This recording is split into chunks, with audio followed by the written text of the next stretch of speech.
Olá, alunos, tudo bom com vocês? Estou gravando essa aula, certo? Para explicar a atividade de vocês e também explicar o conteúdo, o nosso novo conteúdo. Tá bom? Então, lápis, caderno, certo? Prestando bem atenção ao que nós vamos trabalhar aqui. Ok? Então, deixa eu compartilhar aqui o arquivo com vocês.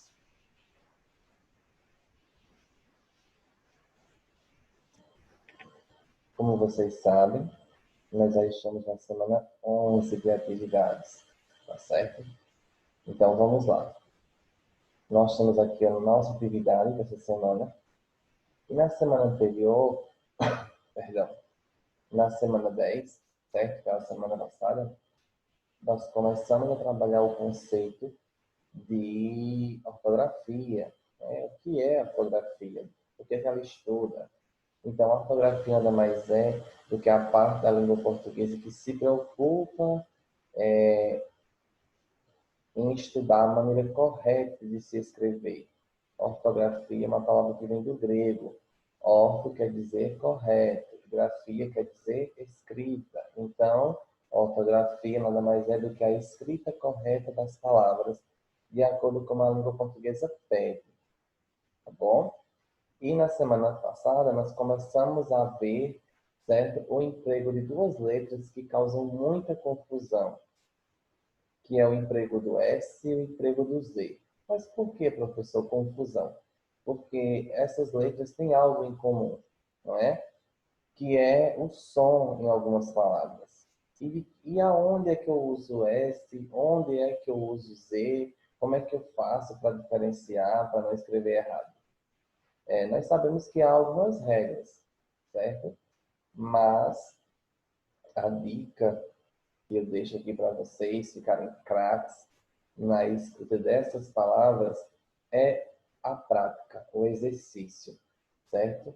É a leitura. Quanto mais você lê, mais palavras você conhece, e aí a sua mente ela vai fotografar aquela palavra. Então, quando ela aparecer para você em alguma situação, seja numa avaliação, seja no dia a dia, seja alguém falando, você, eu sei como é que se escreve essa palavra, eu sei que essa palavra se escreve com S, eu sei que essa palavra se escreve com Z, certo? Então, assim, é importante que nós saibamos as regras, que nós tenhamos conhecimento sobre elas, mas o essencial é que nós exercitamos, né? Que nós pratiquemos isso no nosso dia a dia, ok? Então, na semana passada, nós falamos sobre o emprego do S e o emprego do Z. Nessa semana, nós vamos tratar de outras duas letras que também causam bastante confusão na nossa mente, certo? Que é o emprego do X, da letra X, e CH. A letra X traz algumas regras específicas, são poucas, e que nós podemos sim aprendê-las, certo? O CH não há regras ao emprego do CH. Então, se você aprendeu o emprego do X, certamente você vai tirar de letra como é que se emprega a letra, o encontro aí, né? O CH, o encontro de duas letras, o C e o H, certo? Porque em determinadas palavras o CH tem som de X, certo? E lembrando também que nós tratamos na aula passada, como eu havia dito, do emprego do S e do Z, mas lembrar que a letra X em algumas palavras também representa o som de Z, tá certo? Então vamos ver aqui. Qual é a primeira regra básica do emprego do X?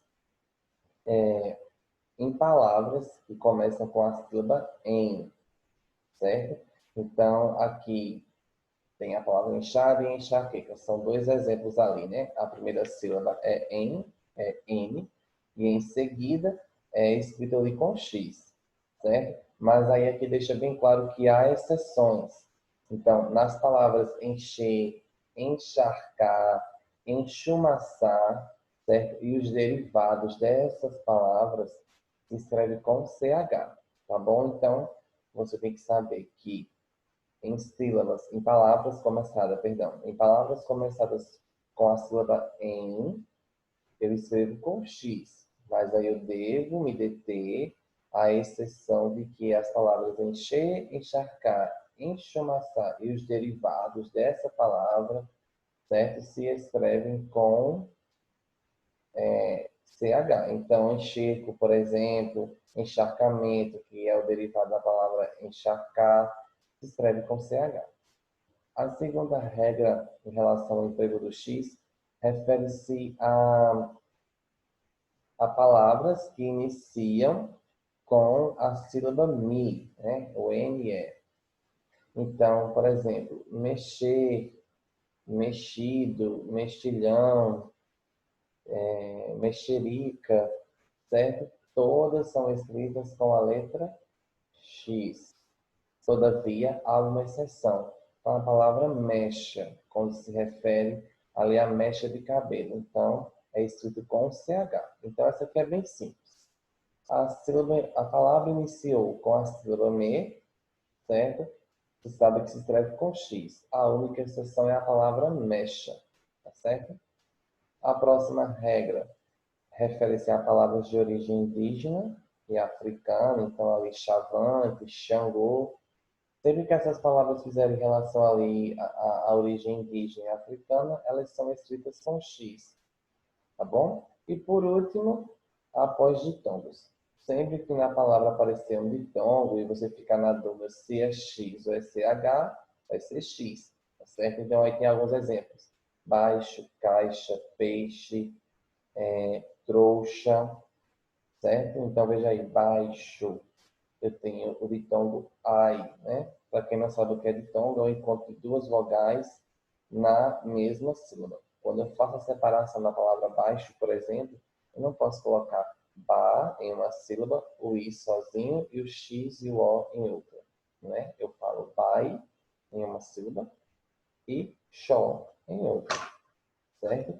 Então, quando eu vou fazer essa separação, esse ditongo aí ficam juntos, certo? Ditongo nada mais é do que um encontro de duas vogais na mesma sílaba. Então, quando aparecer um ditongo e você ficar aí na dúvida, será que é com CH, será que é com X? Sempre com X, tá certo? Claro que vai haver aqueles casos em que, por exemplo, a palavra coisa, não é? Coisa. Ali se escreve com S, com som de Z, tá certo? Mas ali é para outra regra, a regra do emprego do S e emprego do Z. Então é bom que você saiba fazer essa diferença. Algumas palavras, o S tem o próprio som do Z. Como também o X, vai acontecer de que em algumas palavras esse X tenha som de Z, tá certo? Então é importante que você se apegue a esses detalhes também. Em relação ao que eu falei ao uso do CH, ao emprego dessas duas letras, né, que tem som de X, né, tem o som do fonema X, mas todavia se escreve com CH, algumas palavras, é a prática, certo? E você dominar aqui o emprego da letra X nas palavras. Então, o emprego do CH. Utiliza-se CH em algumas palavras de origem estrangeira, como salsicha, capricho, sanduíche, certo? Essas aí se escrevem com CH. E os determinados vocábulos que nós temos. Bochecha, perdão, bucha, cachimbo, chalé. Então perceba que há uma infinidade de palavras que se escrevem com CH. E a única forma que eu vou ter aí de saber dominar a escrita de todas elas é compreender onde se usa X, certo? Porque aí eu vou saber quais palavras se escrevem com CH, tá bom? Seguindo aqui o nosso exercício, eu coloquei aqui um fragmento, né, um pedaço, uma parte ali, um trecho de uma introdução de um texto que descreve a cidade mineira de Poços de Caldas. Então, Poços de Caldas é uma cidade de Minas Gerais, tá certo? E o texto diz o seguinte: descanso continua sendo a palavra de ordem para os casais que chegam a Poços de Caldas, bucólica estância hidromineral no sul de Minas Gerais. Suas águas, com propriedades alcalinas, sulfurosas, radioativas e termais, convidam a relaxantes banhos de imersão. Há um passeio percorrendo as dezenas de fontes e cachoeiras espalhadas pela cidade. Então, esse é um pequeno texto, certo? Uma introdução aí, que descreve a cidade de Poços de Caldas. E aqui abaixo segue-se uma pergunta. Agora, identifique 2 erros colocados propositalmente pela autora desta atividade, referentes à ortografia. Em seguida, reescreva as palavras de forma adequada. Então, nesse fragmento, nessa introdução aqui, pessoal, há 2 palavras que foram colocadas ali erroneamente de propósito. Quais seriam essas 2 palavras? Certo? Você vai encontrar aqui e transcrever para as linhas que seguem aqui abaixo, tá certo? Escrever de forma correta. Retira de lá as 2 palavras que você considera que foi colocada propositalmente pela autora, certo? Em relação à escrita e coloca aqui nas linhas de forma correta. A questão 2 pede para você completar com X ou CH. Então, você analisa ali as palavras, retorna aqui as regras quando for necessário para preencher corretamente, certo? A outra questão, também tem um trecho de um texto, diz o seguinte, né? O texto intitulado Mudar para Crescer. Os animais vertebrados, como nós, os seres humanos, têm ossos para sustentar o corpo. Já os artrópodes contam com os exoesqueletos, uma casquinha que protege seus órgãos internos. Com essa casquinha, não é capaz de crescer, acompanhando o desenvolvimento do corpo do animal. Ele realiza a muda ou eclise. Em outras palavras, à medida que o animal cresce dentro de sua casquinha, vai ficando apertado lá dentro. Então, começa a dissolver seu exoesqueleto de dentro para fora, até que seu corpo mole consiga sair. Assim, ele pode produzir uma nova casquinha para proteger seu corpo frágil, só que agora maior. No período da muda, o artrópode fica muito vulnerável, se movimenta lentamente e, em muitos casos, permanece imóvel até fazer a troca completa. Também se esconde para se proteger dos predadores enquanto produz sua armadura nova. Você já viu casquinhas de cigarra presas nas árvores? São os ossos esqueletos que esses animais deixaram lá. Após fazer a leitura do texto, pessoal, desse pequeno texto, vocês iam responder as seguintes perguntas que seguiam aqui abaixo. Identifique o assunto do texto. Esse texto aqui, intitulado Mudar para Crescer. Percebam que eu já falei para vocês o que é título e o que é tema.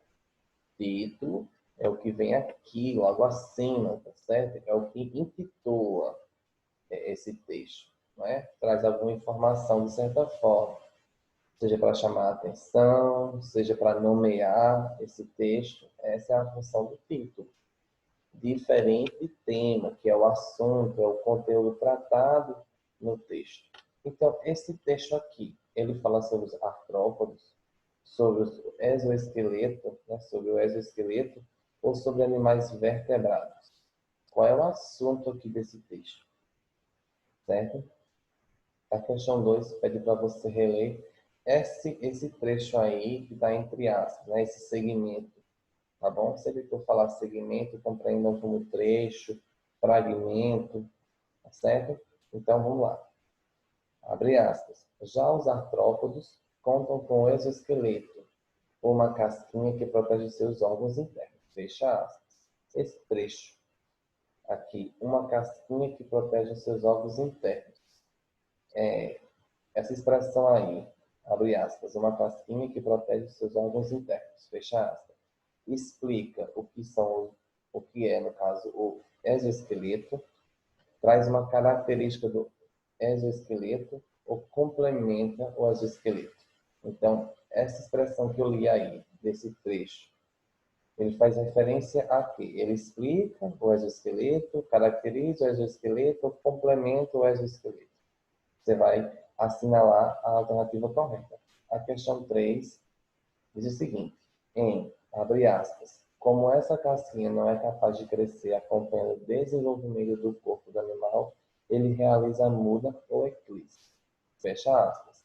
O termo como, a palavra como, aponta um exemplo, expressa uma causa ou introduz, apresenta uma comparação. Qual seria? Essa palavra como aí estabelece um exemplo, expressa uma causa ou introduz uma comparação.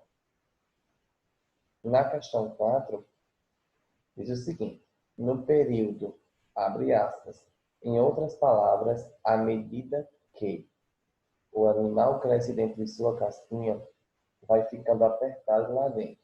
Fecha aspas. A expressão grifada estabelece uma relação de. Vamos ver qual é a expressão aqui destacada, grifada. Está aqui, à medida que. Essa expressão aqui, sublinhada, dá uma ideia de finalidade, de proporção ou de consequência. Certo? Dá uma olhada aí nesse fragmento e vê qual é a ideia que essa expressão traz. Será que é uma finalidade? Será que é uma proporção ou uma consequência? A questão 5 diz o seguinte: grife a seguir os pronomes que retornam o animal artrópode. Então, vamos lá. Nós temos aí o fragmento, né, o trecho. Ele pode produzir uma nova casquinha para proteger seu corpo frágil, só que agora maior. Vamos entender o que são pronomes? Pronomes, lembra? Nós falamos de verbo em uma aula anterior. São as pessoas do discurso. Nós temos o pronome eu, pronome tu, ele, nós, vós, eles. Esses são os pronomes pessoais. Nós temos os pronomes demonstrativos. Esse, essa, este, esta, aquele, aquela, isto, isso, aquilo. São pronomes demonstrativos, porque demonstram, né? Aquele livro, esse lápis, certo? Nós temos os pronomes interrogativos, quantos, quantas, quais, certo? Nós temos os pronomes indefinidos, algum, alguma. Nós temos os pronomes possessivos, meu, minha, teu, tua, seu, sua, nosso, nossa, vosso, vossa. Enfim, nós temos vários pronomes, certo? Várias classificações. A gente usa o pronome para que não haja repetição no texto, para substituir, certo? Um substantivo, para fazer uma troca ali, ok? Então, olhando esse trecho aí, ele pode produzir uma nova casquinha para proteger seu corpo frágil, só que agora maior. Quais são os pronomes que eu tenho aí, nesse fragmento? Certo? Você vai grifar, você pode sublinhar, você pode circular. A questão 6 diz o seguinte: o que significa dizer que, abre aspas, o artrópode fica muito vulnerável no período da muda? Significa dizer que o artrópode fica muito abatido no período da muda? Significa dizer que o artrópode fica muito agitado no período da muda? Significa dizer que o artrópode fica muito indefeso no período da muda? Então, o que quer dizer o artrópode fica muito vulnerável no período da muda? Essa expressão significa dizer o quê? Você vai olhar bem as opções e marcar a correta. Na questão 7, na parte, abre aspas, se movimenta lentamente e, em muitos casos, permanece imóvel até fazer a troca completa. O vocábulo destacado indica uma circunstância de. Então, vamos ver qual é o termo, qual é a palavra destacada, né? Qual é o vocábulo. Vocábulo, termo, palavra tem o mesmo significado, tá, pessoal? Só relembrando. Então, nós temos aqui a palavra lentamente, né? O vocábulo lentamente, o termo lentamente. Ele expressa o quê? Lugar, modo ou tempo. Lembra dos advérbios? Palavras que modificam o verbo, trazendo ideia de lugar, de modo, de tempo, de causa, de negação, de afirmação.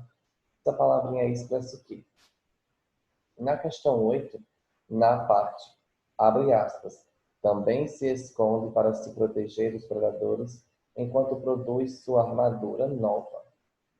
Fecha aspas. Os verbos sublinhados estão no modo indicativo, já que exprimem ações certas do artrópode no período da muda, ações possíveis do artrópode no período da muda, ou ações hipotéticas do artrópode no período da muda.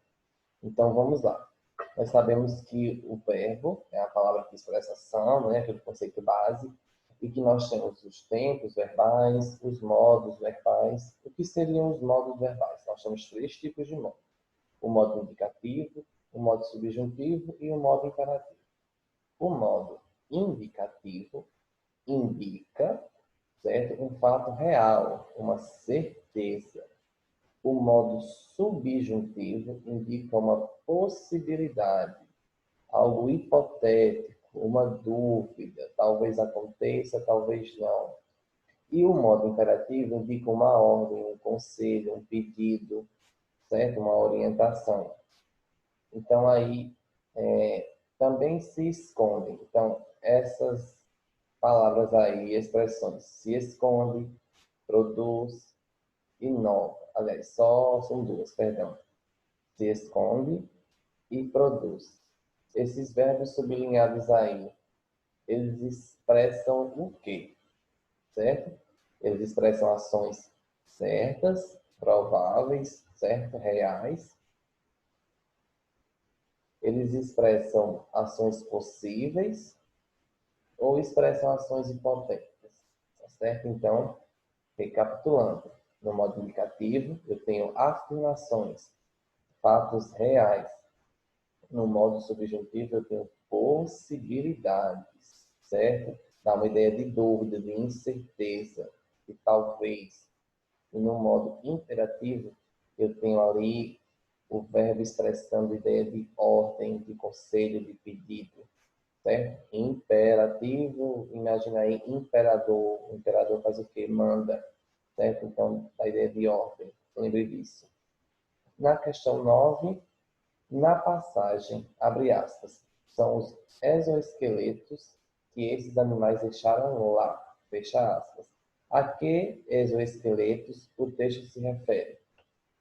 Então, essa expressão aqui, são os exoesqueletos que esses animais deixaram lá. Faz referência a quê no texto?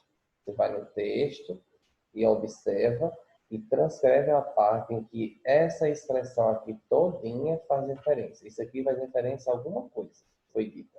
Você vai transcrever e colocar aqui embaixo, certo? Na questão 9. Na próxima aula, eu vou explicar os tipos de predicados para vocês, tá bom? Então, agradeço a atenção, façam com bastante cuidado a tarefa. Qualquer dúvida, me procure. Até breve, pessoal.